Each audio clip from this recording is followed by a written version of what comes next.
Hello, everybody, and welcome back to another episode of Rugby with Pads. I'm your host, Sam, and it's going to be a different episode. I'm not really sure how this is going to play out.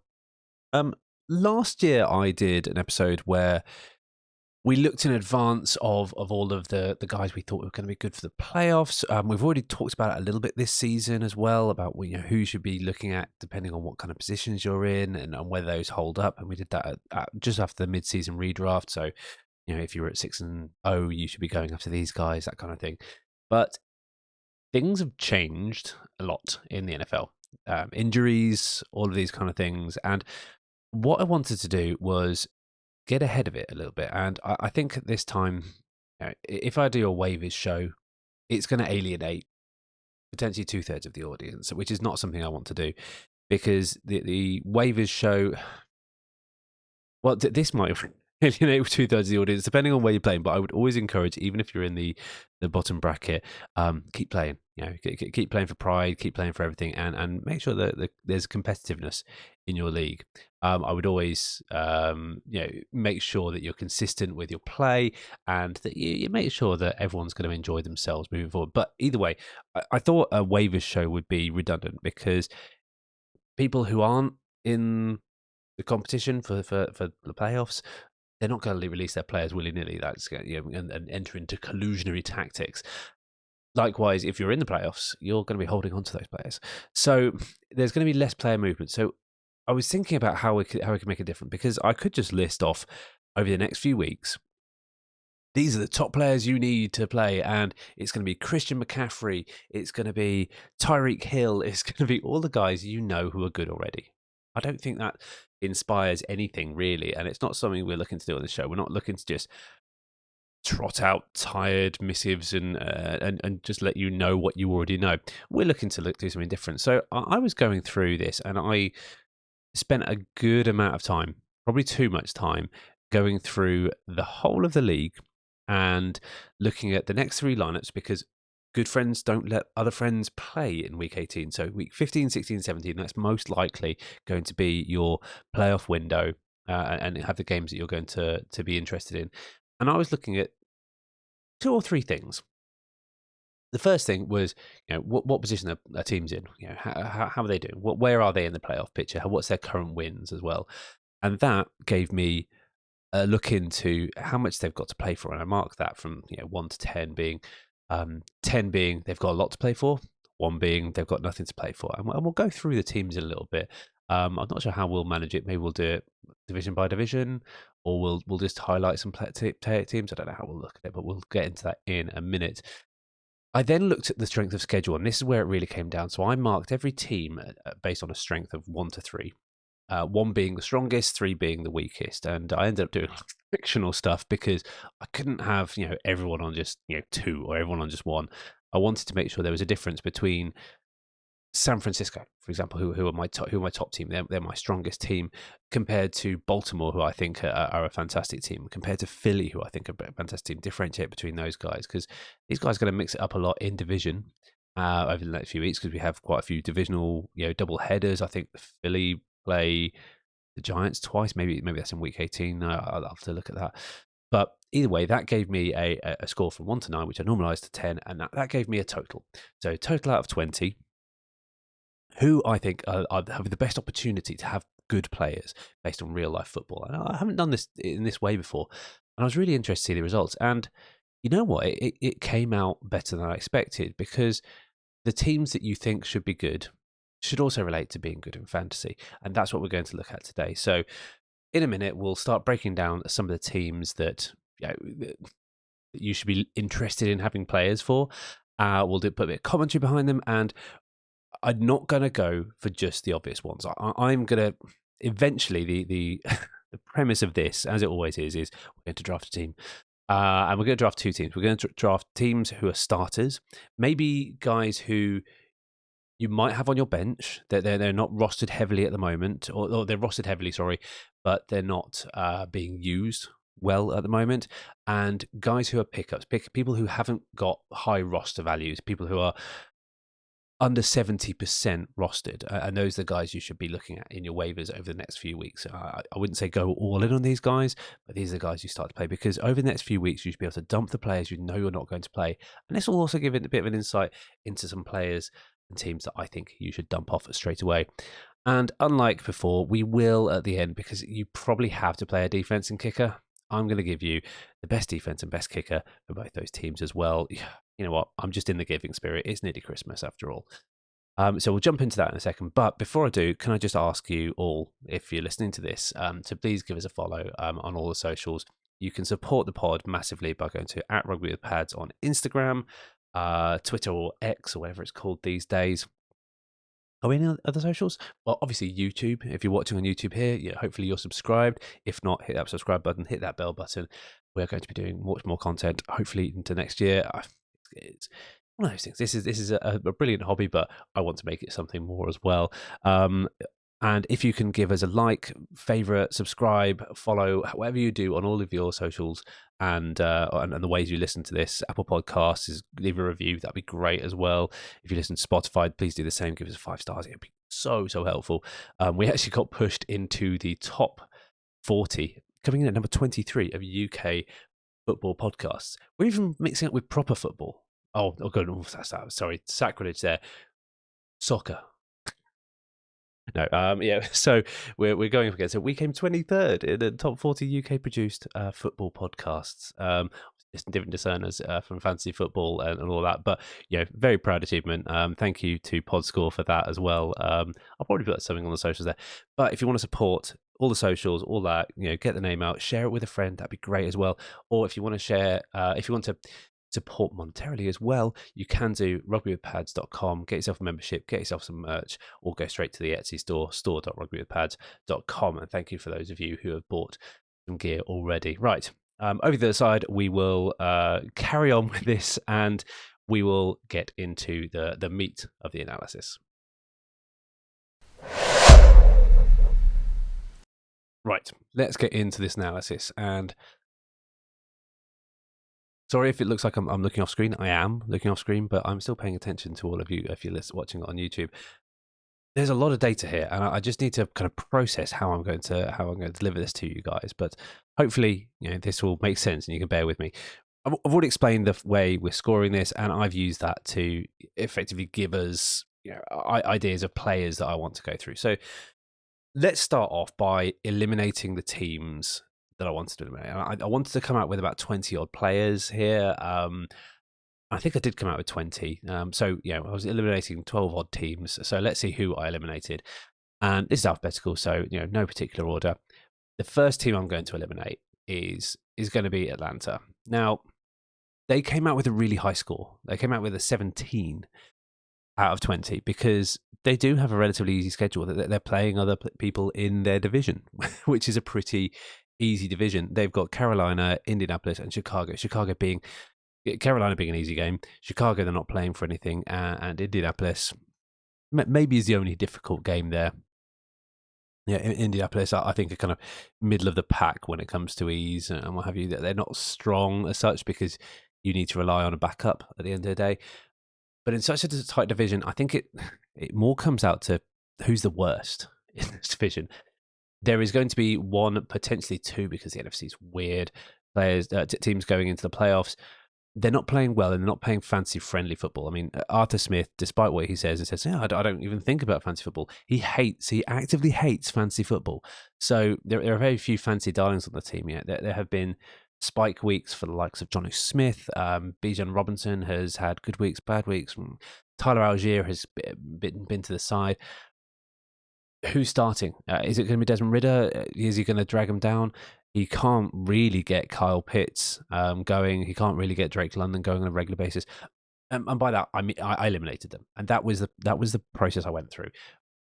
High score on paper, bad fantasy lineup. The next one was a bit easier to delete. Same division, Carolina Panthers.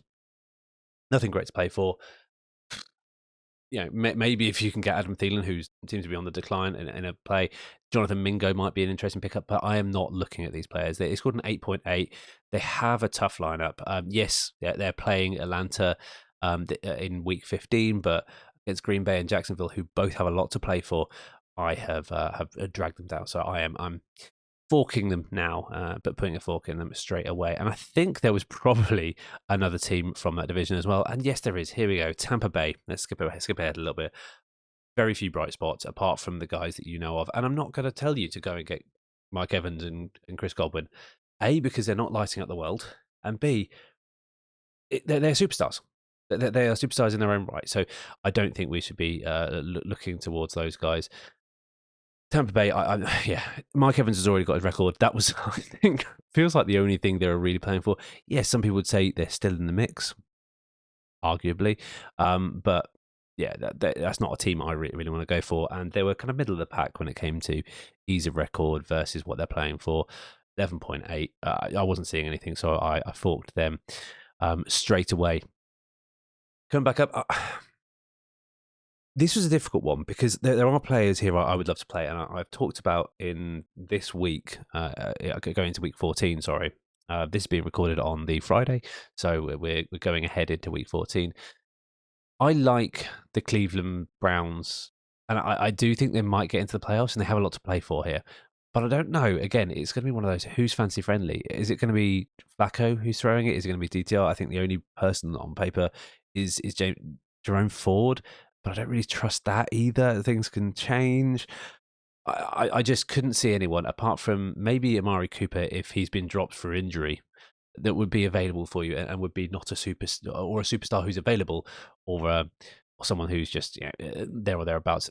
I put them as a 15 and I still think they're good and we'll come back to them because I might still use them somewhere else.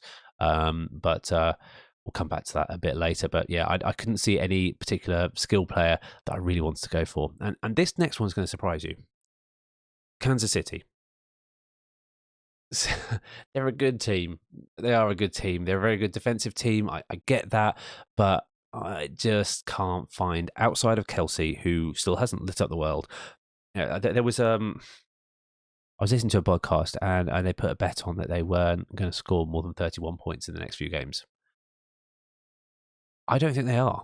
I don't think they're going to have a home divisional playoff game or they're going to be in the wild card. They're not going to necessarily get that that number one spot, which they've coveted and they've had so many years. I mean, Patrick Mahomes has never played an away playoff game, which is crazy. But I don't think they're going to break that because of the limitations of their roster on offense.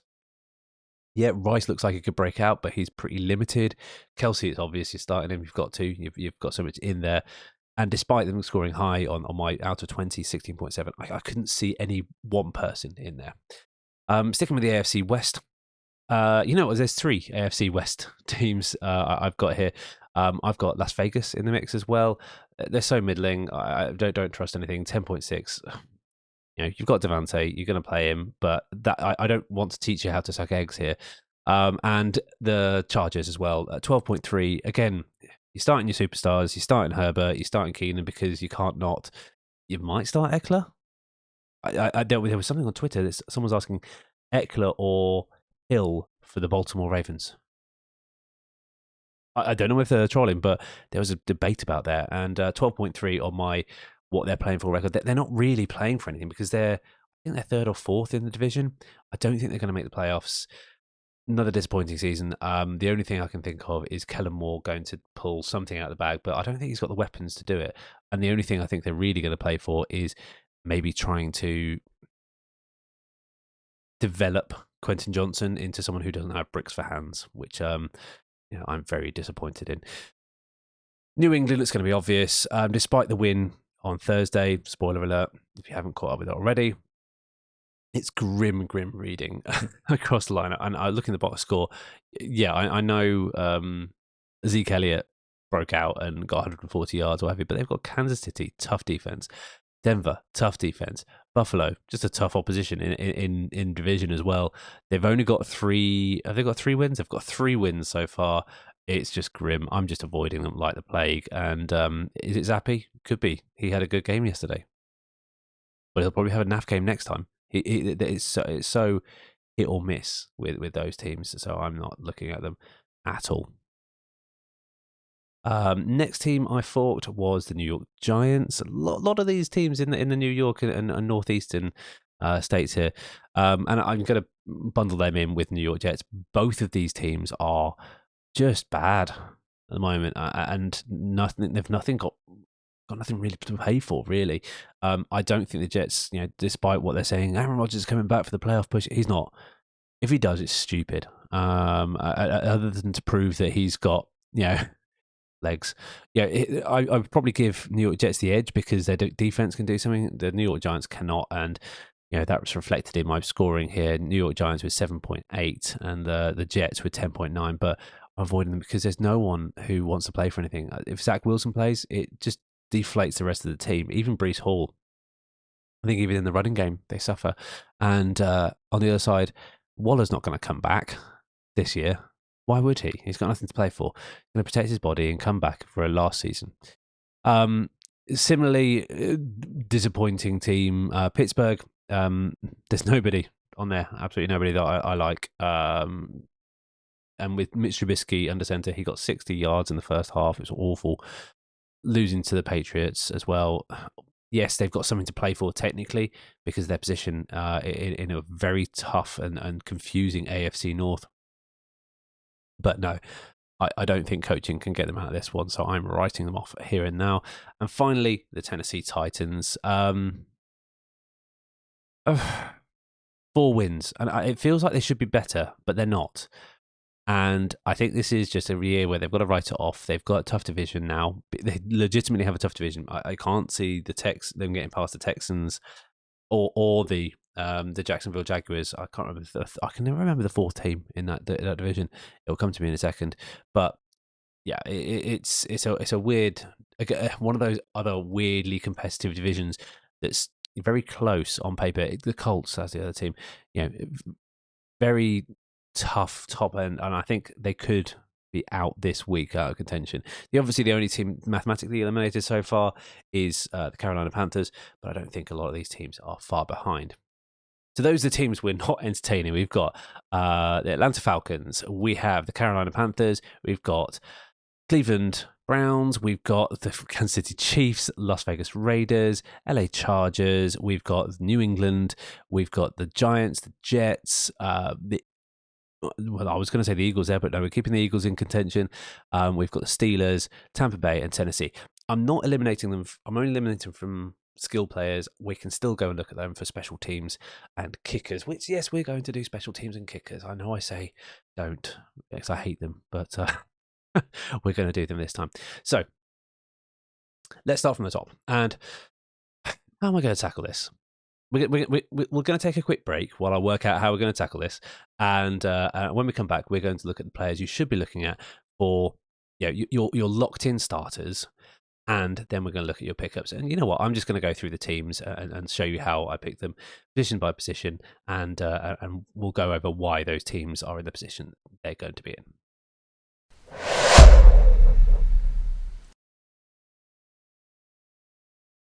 Right, I've had a think. I know how I'm going to do this now. So let's do position by position. Now, I've set up a team that has a QB, 2 running backs, 2 wide receivers, tight end flex, defense, kicker, and an alternative position. And the alternative position being anyone who I deem to fit the criteria of these teams. Now, the criteria of these teams are 2 different. I'm going to do starters. So the guys who I think that are going to be 80+% rostered, who are generally started, or maybe rostered and not started particularly. But I think you should have faith in them in these next few weeks because they've shown so well over the last few months. And then the pickups, the guys who are sub 70%. Probably rostered, and the guys who I think could be a difference maker in your last few weeks. And as always, we'll start with the most important position in football, but maybe not the most important position in fantasy football, QB. And this is going to be a gimme. Well, maybe it's not so much a gimme because only 55% of you who have him are starting him. Now, he is a 7th round pick. Some would have called him irrelevant once upon a time, but Brock Purdy, if he's still out there, go get him. He's still out there in 12% of leagues. That should be 0. That should be 0. 88% rostered, only 55% started. So the majority of you who are picking them up are playing him as your second QB. I don't get that. I don't get that. If I had him, I would be playing week on, week out. And maybe this is a polite message to Dan, if you're listening, and I hope you are. 37 points on your bench last week, mate. Could have been a difference maker. I think he won anyway, so I don't think it mattered. But either way, he has hit a hot streak, MVP candidacy, and San Francisco as a team, I think, are looking really, really feisty. Yeah, they're in position for the number one seed. I think they are the strongest team out there, and if anyone playing against them, they are going to be suffering. They've got Arizona. That's just a game they're going to dominate. Baltimore, that's going to be a really competitive game. And Washington, that's going to be such an easy game. Such an easy run in there. And they've got everything to play for. That they are playing for the number one seed in the NFC against three teams who I think could be in the mix there as well. We've got Jalen Hurts' team, Philadelphia Eagles. We've got the Lions are in there as well. And obviously the 49ers. I think the 49ers are going to take the number one seed ultimately. Cowboys are in the mix as well. Sorry, I forgot to mention that. So they've got a lot to play for, and they will be playing to the end. And the reason I've done this kind of lot to play for is because some teams will, start trotting out their second team, in the second half of games, and not care about matches if they've mathematics. Everything is so close. I think that they have such a good opportunity. So they are 7.4 on the opposition scale. So one of the easier ones, kind of in the 70th percentile there. And 10 on them, something to play for. So I give them a score of 17.4 out of 20. Brock Purdy is playing great. You can see it from him. He is my QB1 in this thing, and he is a QB1 for the starters. Now, QB1 for my pickups is going to be an interesting one because it's someone who people were not interested in and then were surprised that he was actually okay. He switched teams. That should give you obvious. And he is working with NASA. Yes, it, of course, is the Pastronaut. It is my man, Josh Dobbs. It's a weird one because he is 52% rostered, so available in half of your leagues. Only 19% started. Again, he's been picked up as a QB2. That's even QB3 based on those stats. He's just not being played, and I think you should trust in him. He's scored enough 20-plus point games. Makes sense. And Minnesota do have something to play for. They have Justin Jefferson coming back. They want to make sure that connection's great, and Justin Jefferson has set himself a target of 1,000 yards. He's missed so many games, he's still doing that. So I think that shows great ambition. They're playing for Kevin O'Connell's career. Can he prove that he is good enough of a coach to manage that team beyond potentially the Kirk Cousins years? I think so. They're still playing. They're still in the playoff hunt. The NFC North is weird. The Detroit Lions could fall out. Green Bay are all of a sudden in the mix, and they have 3 games that I think they could play pretty well in. Cincinnati, I don't like as much. I think Cincinnati defense is pretty good. Detroit could be an interesting game, and for fantasy purposes, this is why we look at real life, but we're actually coming back to fantasy purposes. Fantasy purposes, the Detroit Lions are porous, and Green Bay, I think, could just be a competitive game. It could be ding dong. I think with Jordan Love coming back, and Jordan Love was a bit of an honorable mention here, but yeah, Josh Dobbs is your guy, and they will be playing for his first and only. I think this is the only opportunity for a playoff run. As a backup, you do not get these opportunities. They're going to play out of skin. He is going to be going for it. He is going to be locked in, and he is a very smart guy. You don't get on astronaut training programs and things like that without being a smart guy. So Josh Dobbs is my pickup quarterback I would go for. Now, these next two, you might think, really? You got these guys in? And let's go for the running backs for the starters. And yeah, these guys are kind of on the superstar bubble, and they are heavily rostered, but they're not heavily used. First guy I'm going to go for is Jonathan Taylor. And I'm saying that because if he comes back off injury, and he probably will do, I think was it a thumb injury? I think he had 94% rostered, only 15% started, largely because he's been off and away. But I'm going to use this as a technicality. I'm allowed a couple of nice guys. And it was difficult to talk about running backs in general because it's so thin position. It's so weird this year. It's all been about wide receivers this year. And the other guy being Mixon, 97% rostered, but only 88% started, which I thought warranted. You need to have more faith in him. Yes, he's let you down a lot. But last week, with the Browning thing happening, they're having to turn to Mixon so much more. And he is established himself once again as a goal line back, which is great, which means points. So, looking at the JT, the Indianapolis Colts, I gave them a 16.9. They still have a lot to play for because they're still in that divisional race. They have a relatively easy schedule. They've got Pittsburgh, who are on decline. Atlanta, tough defense, but then Las Vegas in the championship week. You're not playing. You're not playing JT. I could have gone with Pittman here, but I thought he was too much of a superstar. He's so consistent. If you're not playing him, that's done. And going on to the Bengals, Bengals again have something to play for. I think in tough game they've got 6 wins. They're still in contention. I'll give them a kind of 7 to play for. They've got a bit of a tougher opposition. They've got Minnesota coming up, which could be a ding-dong game. I'm really looking forward to that. Pittsburgh, again, I think on the decline. Kansas City in the last game, though, that's going to be so tough. But the Bengals have often had Kansas's number, the Chiefs' number, except for last year. Was it last year? I think they lost out. But either way, and could Jake Browning have a Brock Purdy renaissance? I don't know. I would hope that he might be able to. I think it's a nice narrative.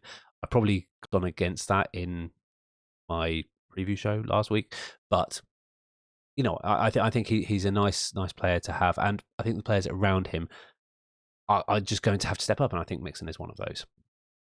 So Mixon on there because you probably lost trust over him over the season, despite being so highly touted, and JT for the same reason, although he's missed so much time based on holdouts, up list, and other smaller injuries as well.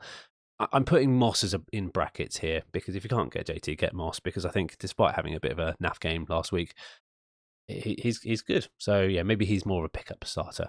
We'll get on to that in a bit. And I think I did put him in my pickups, and we'll get on to that. Who are my RBs and my pickups? I'm putting Moss in there for the same reason, and I'm also going to put in Charbonnet. Charbonnet is 71% rostered, only 15% started. People are just holding on to him for no good reason. He is getting much more play, and I'm going to just do a quick comparison because I think it's closer than we think. Now, I put Kenneth Walker in my naughty list last week. This last week, I just don't see how it's going to come well for him. You don't draft a guy as highly as you've got Charbonnet and not play him, and you've seen that in the balance of play. Yes, Kenneth Walker's been a bit knocked up recently, but even before that, we're seeing biting into his play. We've got a 9, a 2.7, a 20.7, but he's only getting 40% of the snap, 40-50% of the snaps when he's playing, compared to Zach Charbonnet when he broke out.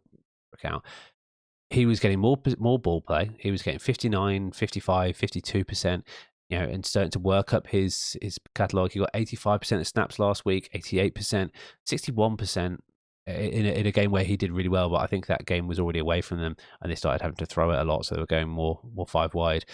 16.9 in the game against the Dallas Cowboys.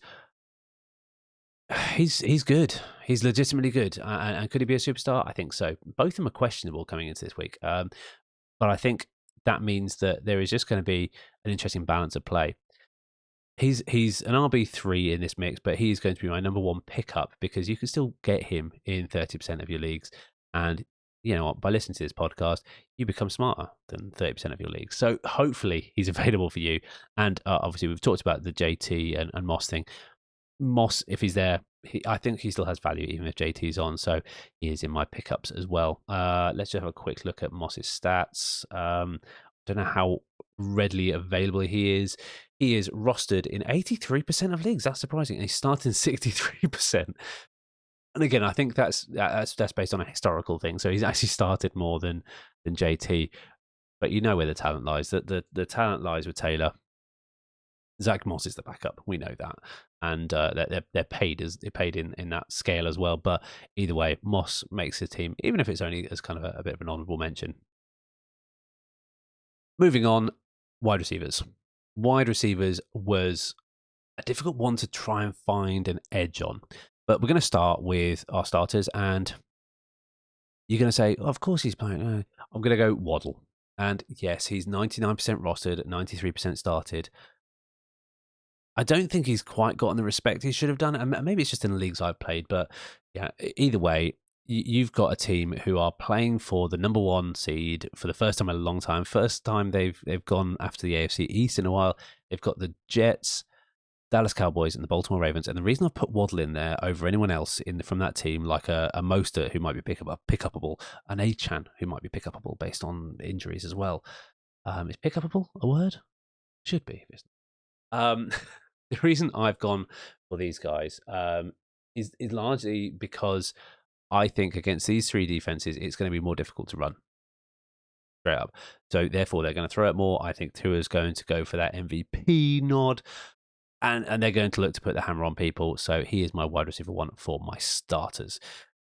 My wide receiver 2 for my starters is going to be, you're going to think, okay, that's a better choice. I've got Nico Collins, and Nico Collins, I think, has to step up now that Tank Dell has gone down. And I'm just had a moment there. Nico Collins does play where I think he plays, doesn't he?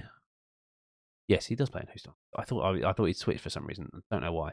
Nico Collins, 90% rostered, 73% started. So people don't have a huge amount of confidence. Maybe he's that kind of flex play. I think he's a stand-up starter, and you can go for him. And when you're playing against Tennessee, Cleveland, where you're going to have to throw against them, and Tennessee again, like Tennessee have a boring, average defense. They're going to throw, and CJ Stroud going for potentially MVP honors, probable offensive rookie of the year honors. They're going to tool something up, and D'Amico Ryans wants to put his stamp on his first year, and I think that reflects in the fact that I've put them as at 16.3 in what they play for, and they are still in the playoff hunt as well. So bear that in mind. My pickups, I've gone way down the list here, and it was difficult to justify this pick, but it's a pick with a team who have a torrid defense. I think they're 31st or 32nd in the league, depending on which metric you look at. But that means they're going to have to throw a lot. And they've got a guy who hoons it about a lot. But even when he hoons it about, you're never really sure where those balls are going. But I am hopeful with Jahan Dotson. I'm hoping they're going to go Jahan Dotson's way.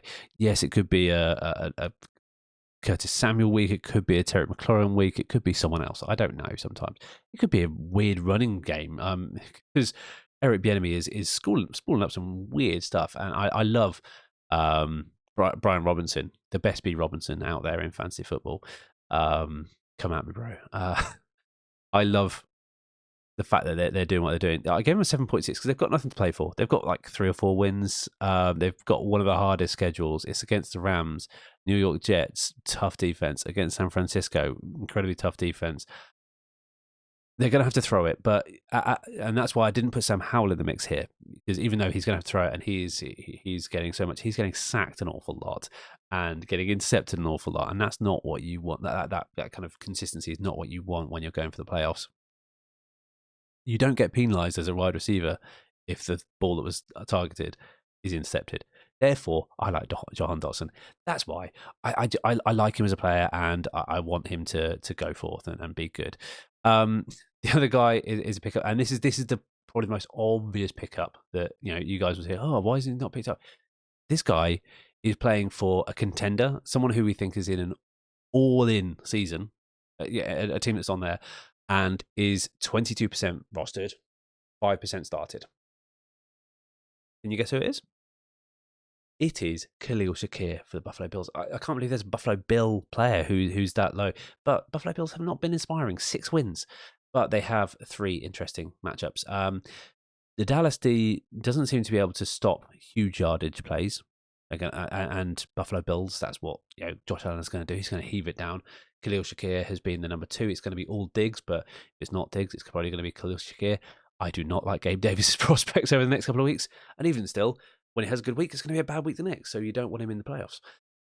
You've got the Chargers, who are 4 on defense. And then you've got New England, who by that time, I think they've got nothing to play for other than Bill Belichick's pride.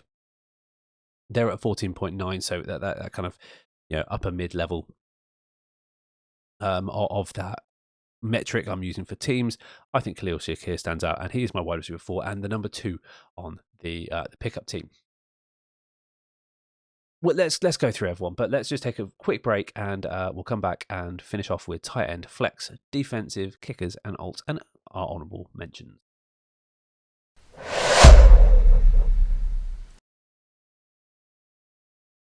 Ooh, short break. Just need to catch my breath. Hopefully you're still with us. Tight end. I'm just gonna come out and say it. It's gonna be Trey McBride, and I'm so annoyed with myself in Dynasty. I dropped him because I was trying to win. I picked up Jonnu Smith, who I did win a couple of games with, arguably. Now I wish I had Trey McBride just for that asset. He is so good, and he's actually playing non-Dynasty formats. Now they've dropped Ertz. He is great. He's in a great position. Not Atlanta. The Arizona Cardinals. Oh, no Hooper. Yeah, the card is worth a punt, but not likely. I wouldn't bet on anyone else. The running game is weird. They've got a tough set of matches against teams who are playing for something. They're playing San Francisco this week, Chicago, who aren't playing for anything, but Philly. That's a tough lineup. They're not playing for anything. They're going to be weird. But Trey McBride is developing. And as a second-year player, he could be a really interesting tight end. So he is going in my starter set, and that's mainly reflective of the fact that the tight end market is so poor. Yeah, I mean, unless you've got Kittle or Kelsey, and even still, they're not slam dunks. You're out. You're with the rest of them, and you're probably streaming. But if you want a good option for streaming, I think McBride stands head and shoulders above the rest of them. On the other side, in my pickups for tight end, I'm going for Taysom Hill, 70% rostered, 38% started. So you're actually, more likely starting him than Trey McBride, which is baffles me. But I started him last week, just for lols. 16.6 for New Orleans because they've got New York Giants who have nothing to play for, the Rams who are a little bit porous as well, and Tampa Bay with QB controversy and all of this kind of stuff. We're not sure if it's going to be Carr, if it's going to be Jameis, but the one consistency is they give the ball to Taysom Hill a lot. Volume play is huge. They still have something to play for in a very weak NFC South. They've got 5 wins. They could, if they make it to 8, they could get in. Oh, that's weird to say, isn't it? But yeah, Taysom Hill, I think is interesting, and the fact he can do quarterbacky and running back stuff at tight end is good for any format. So go and pick him up for your pickups team. Moving on to flex. For our starters, it's an obvious one. It's going to be Zay Flowers. He's the number one. They're going for a number 1 seed over there in Baltimore. 87% rostered, only 44% started. So people are not starting him on a regular basis. So he's kind of at a half and a half spot. I think with Mark Andrews out, you've got to throw it to someone, and they are going to need to change something around where the Baltimore Ravens have got to 9 wins by being inconsistent. I don't know how they've done it, but Jacksonville, you can throw on them. San Francisco, you're probably going to need to throw on them because they're going to put a lot of pressure. And Miami, you can definitely throw on them. I really like it. Flowers has broken out a little bit this season, and I think he is worth a flex spot in this exercise. And for your pickups, let's go to Detroit. Detroit, just fire them all up. You want anyone in Detroit, but Jameson Williams, I think, stands out as being someone here that I thought was interesting that I wanted to talk about.